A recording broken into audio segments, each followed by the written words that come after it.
Good afternoon, everyone.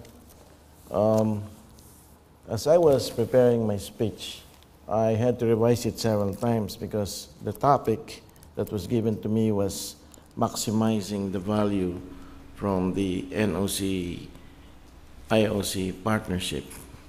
I find the topic the topic has been discussed many times over, dating back to 50 years ago, and as such, discussing the topic is as exciting as watching the paint dry.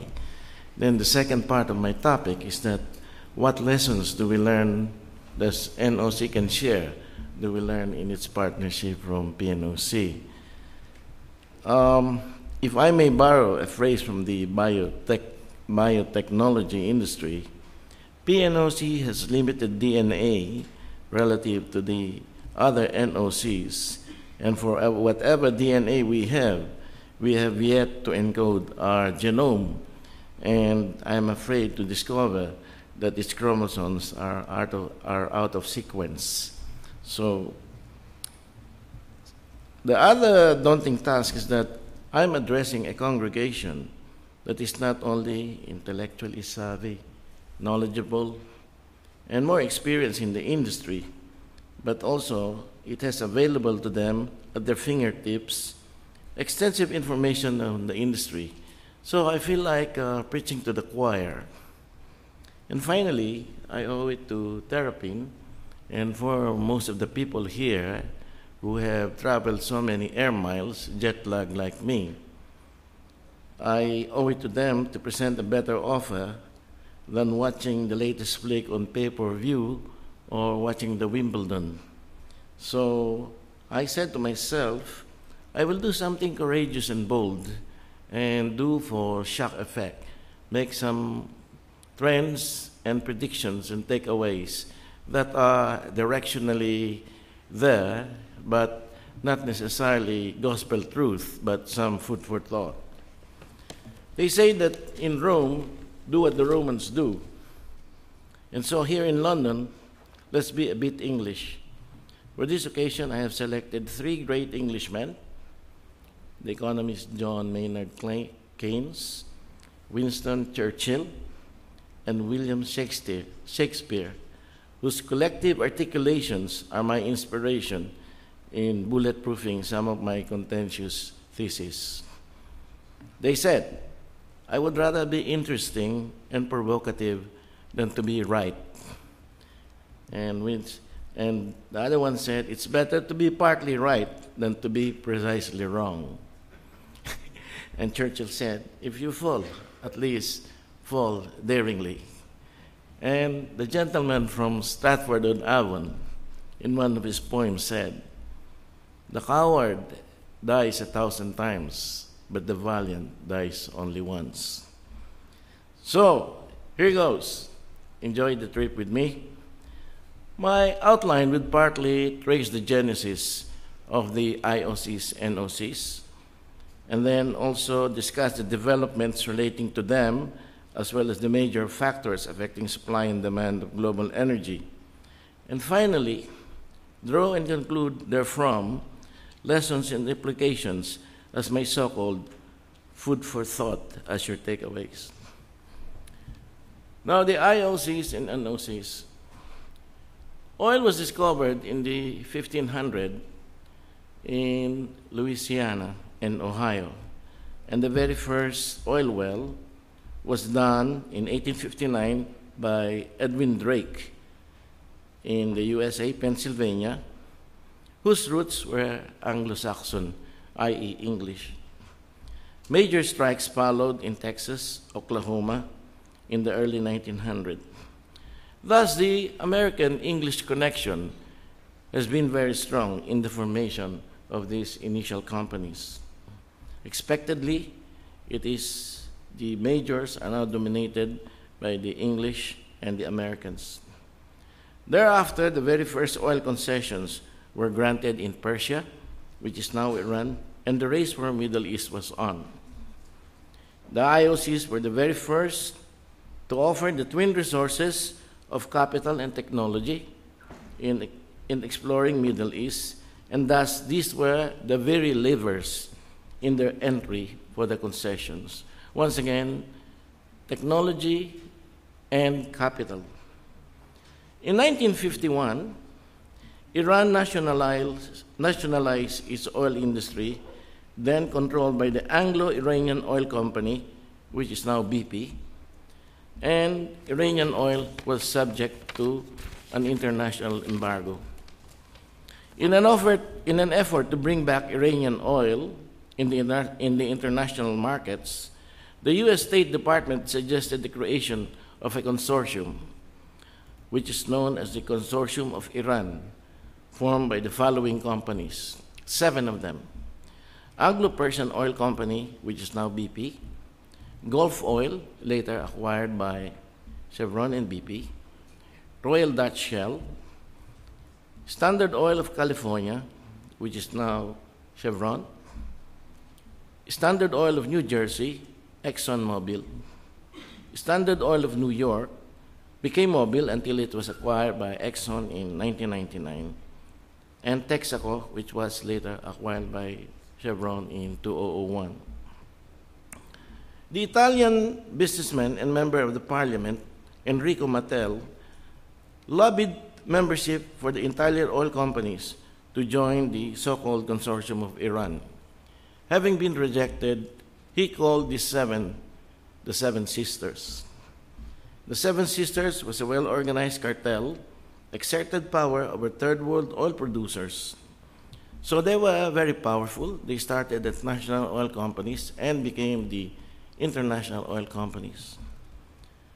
In 1960, OPEC was formed and challenged the Seven Sisters' influence.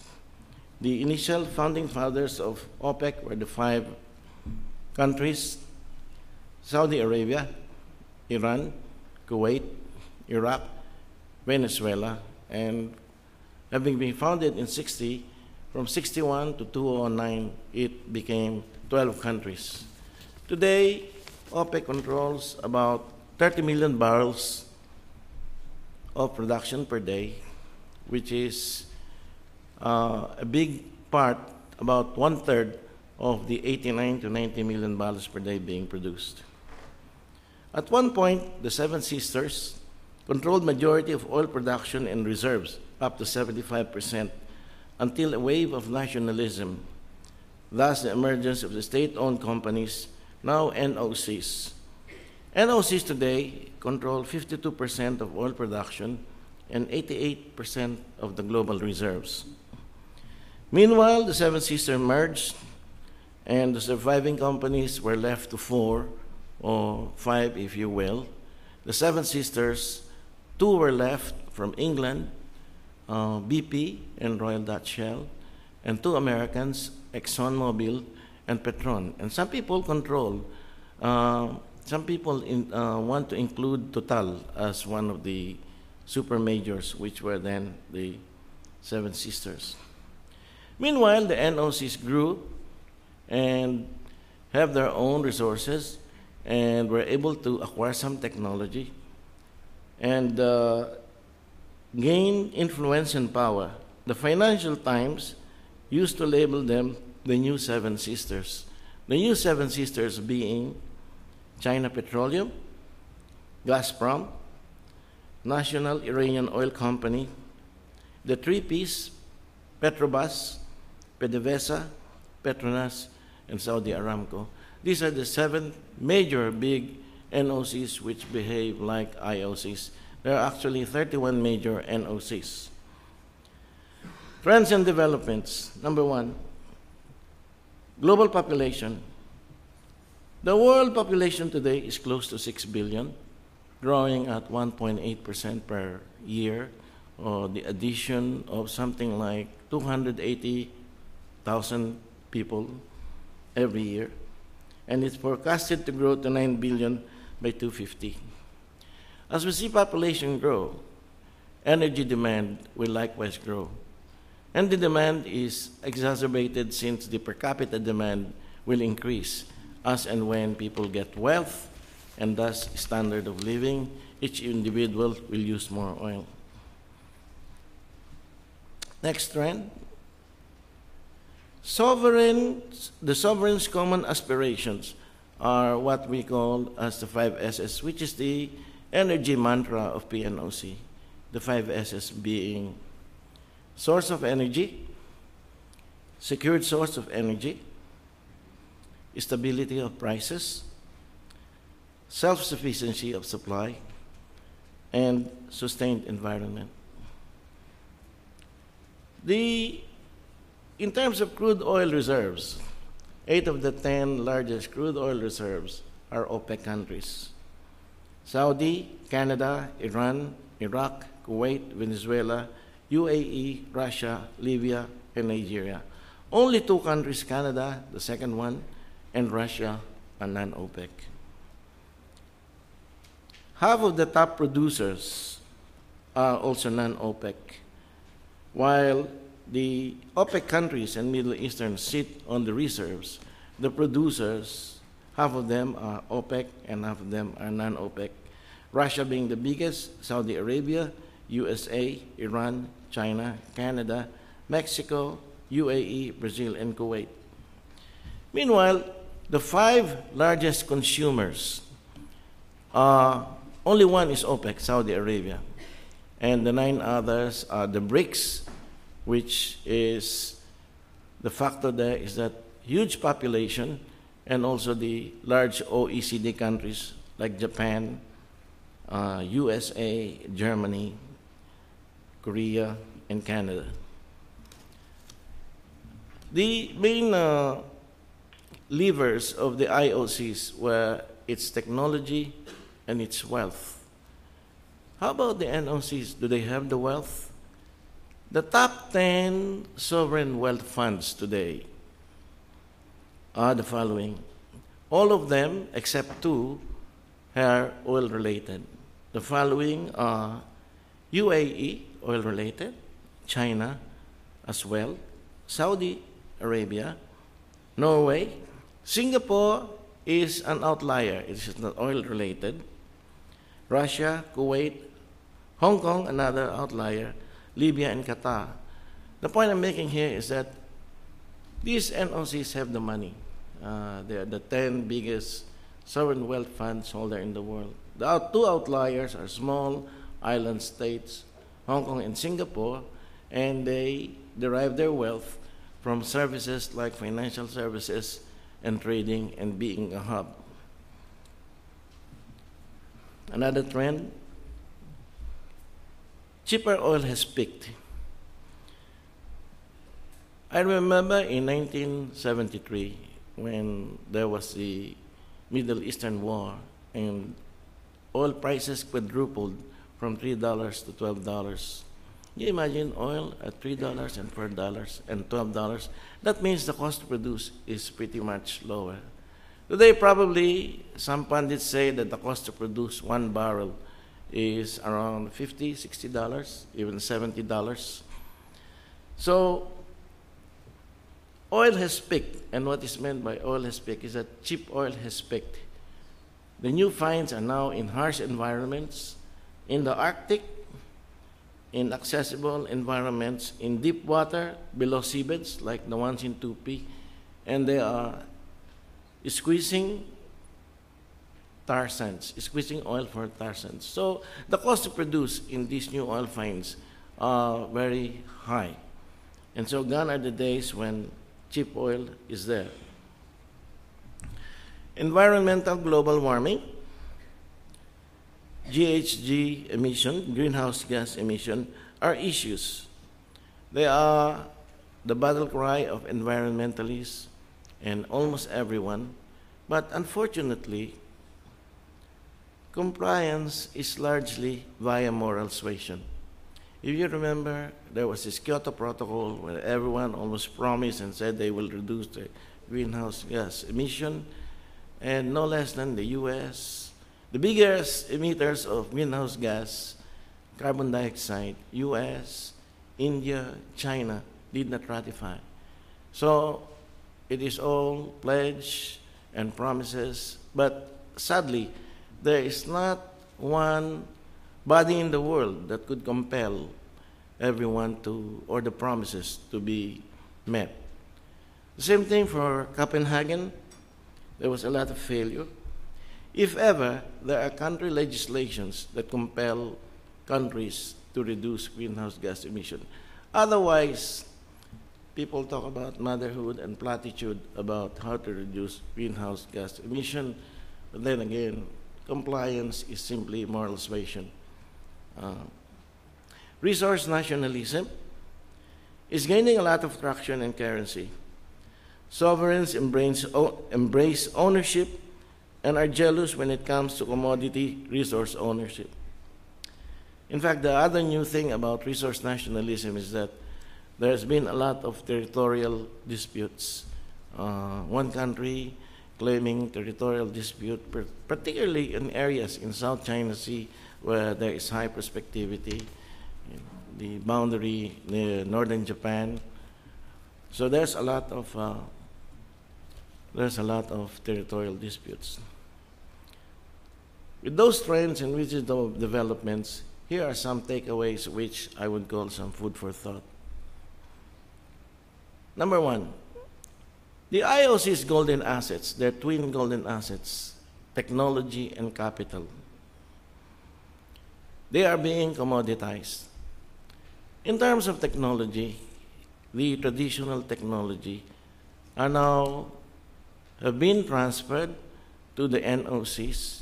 And in fact, you can make a case that the service companies are now the biggest repository of technology, since the IOCs usually use the Schlumbergers and the Halliburtons and the Baker Hughes of the world in their operations. It used to be that the golden rule prevails. He who has the gold rules, and those are the golden assets of technology and capital. Because of this, the IOCs were able to enjoy wide commercial arbitrage from its technology. Commercial arbitrage being the wide difference between buy and sell, or big profits.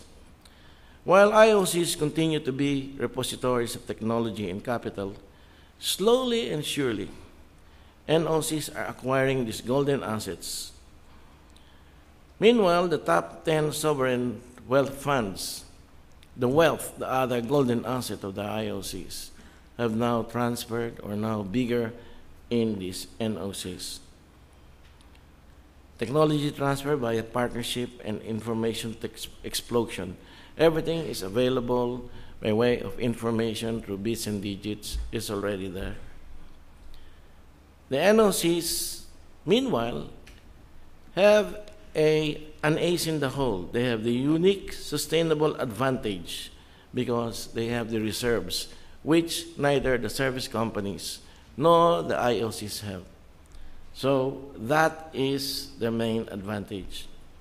How they use that is another takeaway or food for thought for everyone. On the traditional oil production, knowledge and success transfer has virtually occurred. Almost everyone knows what everyone is doing on the traditional technology. The scramble now centers on the race for technology, and it is in these other areas where harsh environments, technology in producing oil in the Arctic, in deep water bed, that is where the scramble will be, and that is where probably the IOCs or even the service companies will have an advantage over the NOCs. The owners and repositories of technology and know-how will keep their cards close to their chest. Since technology and know-how is an ace in the hole, people will be closely guarding this technology and not easily transfer it. So there will be confidentiality agreements, and there will be all sorts of ways to preserve this advantage. Energy price will continue to rise due to the increased demand due to population and higher standard of living. However, even if prices go up, there's an elegant equation in the finance world which says that MR should be equal MC. In other words, marginal revenue should at least be equal or more than the marginal cost. Once they can sell more than their marginal cost, they will sell.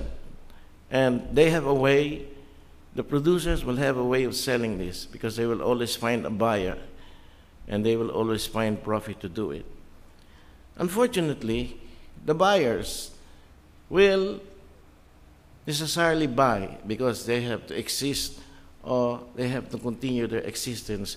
Even if they don't have the money, they have to buy.